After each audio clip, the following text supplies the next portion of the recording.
people are actually hurting. People with all sorts of emotional problems are turning up in our churches and in our communities. But what exists under the surface is a deep need, and Counselling Together is a response to that need. There's a unity about the New Forest, the undergrowth, the shrubs and the trees, but that doesn't come naturally. The wildlife here, the horses and the ponies, it has to be managed by the Forestry Commission. But you know, just occasionally the forest can catch fire, and that's when the fire brigade are called in to put that fire out. And in a way, we are that fire brigade. We can provide that specialist service where things look burnt and look hopeless and look black. The church is a kind of family, and there are people who don't discuss things with their immediate family members at home. They go outside. And so this service does provide the opportunity of talking to someone outside that church.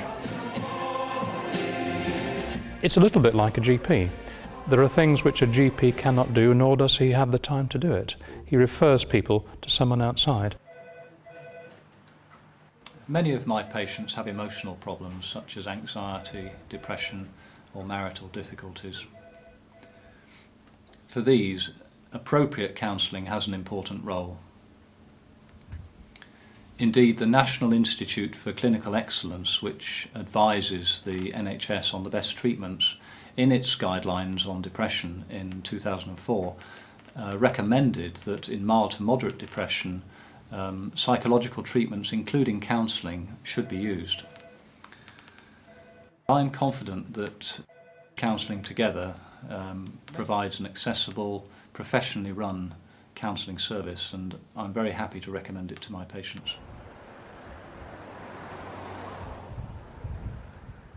The service is, first of all, it's local, which means that it's very accessible to anyone who wants to come and receive from the service. It's certainly an affordable service, and we believe that it's very professionally run in every sense, both in the way the service is managed and also in the way that the counsellors carry out their duties.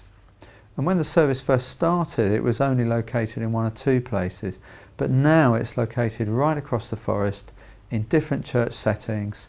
I hope that as a counsellor I can empower and support them and come alongside them, that they can start understanding themselves more, they can start understanding who they are. If they're a Christian, their relationship with Christ, their relationship with God. And that hopefully together we can bring some changes in that person's life. Well, I had a client this morning, and we were reflecting back on when he came into counselling a year ago, and really his life was very much in tatters, if you like, relationships broken, and in 12 months really the whole of his life has turned around. Usually when you reflect back on where the person has been and where they are at the end of counselling, or as it comes to a conclusion, you do realise that they have changed, and having changed they also believe that they can go on changing, and therefore they can maybe take the reins of their life back and believe that things can be different, and therefore they can go on without you, as it were. Our aim and our vision is to provide counselling for the local community, whether that be Christian or non-Christian.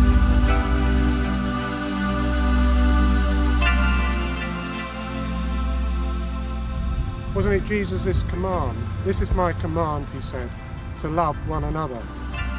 Counselling Together, I think, is a demonstration of that love, God's love for hurting people.